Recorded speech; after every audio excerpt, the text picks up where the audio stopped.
আসসালামু আলাইকুম। ওয়ালাইকুম আসসালাম। কি অবস্থা তোমাদের? এই তো কাকা চলতেছে কোন রকম। তোমরা কি কাজ কাম করো? আরে কাকা বেকারই বই আছে এখন আর কি।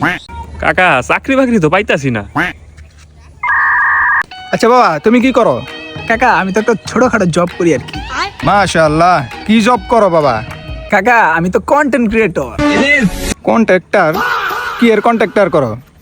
আরে কাকা কন্ট্রাক্টর না, আমি কাকা কন্টেন্ট ক্রিয়েটর। খারাপ আমরা একটা দেখাইতাছি। अच्छा ठीक है। নাউজুবিল্লাহ, আস্তাগফিরুল্লাহ, আস্তাগফিরুল্লাহ। এইভাবেই যুব সমাজ ধ্বংস হইতাছে। তোমরা যে সব করতাছ, তোমরা বয়সে প্লাহান্ডা নদী পারে লাখ লাখ টাকা কামাইতাছে। কাকা এটা কি করলেন আপনি? নদী পার হইলে লাখ টাকা?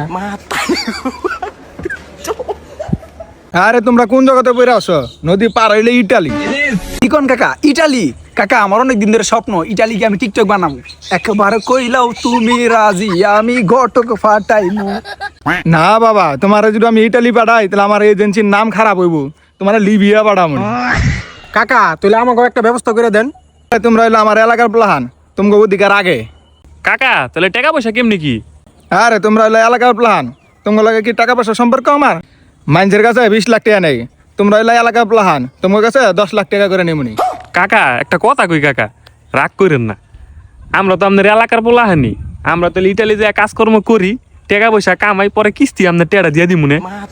আরে বেটা, 20 বছর ধরে দালালগিরি করি, তোরা এখন আমার চাইতে বড় দালাল হইবার চাস না? কাকা কি কিছু ভাবতেছেন নাকি? আচ্ছা বাবা, কিস্তিতে যেহেতু দিবা চাইতেছ, সমস্যা নাই। তো আপাতত কয়েক লাখ টাকা দিও। আর একটা ব্যবস্থা করবো নি তোমাদের জন্য, প্লেনটা যাওয়া লাগবে না, স্পিড বুট দিয়ে বাড়াতে না, তাহলে খরচ আরো কম লাগবে। ঠিক আছে কাকা, আমরা তাহলে রাজি আছি। আচ্ছা বাবা, তোমরা টাকা পয়সা ম্যানেজ করতে থাকো। এখন নামাজের সময় হয়ে গেছে, নামাজ পড়তে যাইতে হবো, তাহলে আসি। আচ্ছা ঠিক আছে কাকা, দেখাইব না আবার। ওই কাকার কথা, কাকা কিছু